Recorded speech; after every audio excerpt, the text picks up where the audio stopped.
The first anti-gravitational drone using magneto-hydrodynamic propulsion, or MHD, made its debut test flight in the desert around Edwards Air Force Base, where a number of prototypes came into being. The Belgians got a small glimpse of so-called UFOs in 1989 and 1990. The incriminating model was a triangular-shaped Astra TR-3B or XR-7, capable of flying in total silence at more than Mach 10. Now I would like to speak to you about another concrete application of such technology, the B-2 bomber, whose development started in 1982. The official B-2 stealth bomber, which flew for the first time in 1989, was to serve as cover for another unconventional B-2 to be built in parallel. This top-secret model used, among other things, a plasma creation system, exploiting the airflow like an MHD generator. This system produces ionization of the air around the B-2, thereby suppressing air resistance while ensuring total invisibility for any type of radar. This nuclear bomber has flown for 15 years now at more than Mach 10. It can fly around the Earth in just a few hours without being seen. Naturally, such military research was to give rise to many commercial spin-offs. Over the last 10 years, we've seen the appearance of dozens of non-lethal armaments like E-bombs or electromagnetic bombs, as well as, of course, microwave weapons and powerful lasers.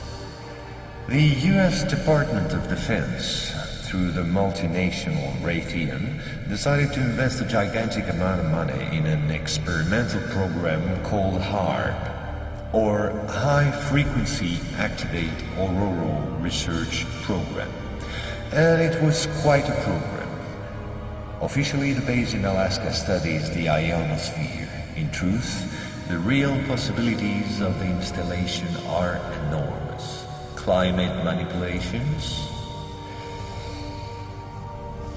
deep detection of underground base or deposits, silent and remote destruction of any object, and most important of all, manipulation of human behavior.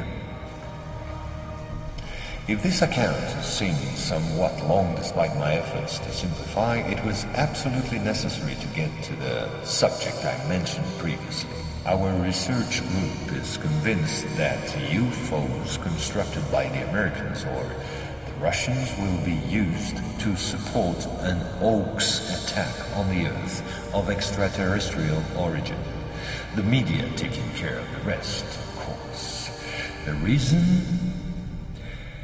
Once the threats of international terrorism has dissipated, the war economies of the major powers, with the United States at the head of the pack, will need a new enemy in order to still prosper.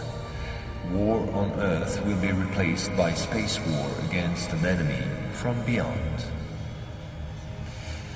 So then, gentlemen, I thank you.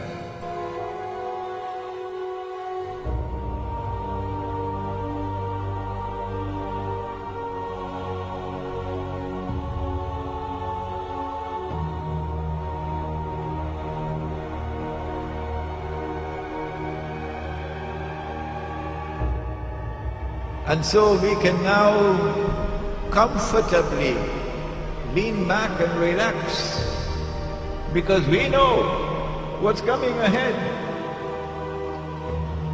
It's going to be a Star Wars confrontation between Russia on the one hand and its allies, which refuses to submit to someone ruling the world from Jerusalem, and therefore refuses to submit to the Anglo-American-Israeli alliance of the West.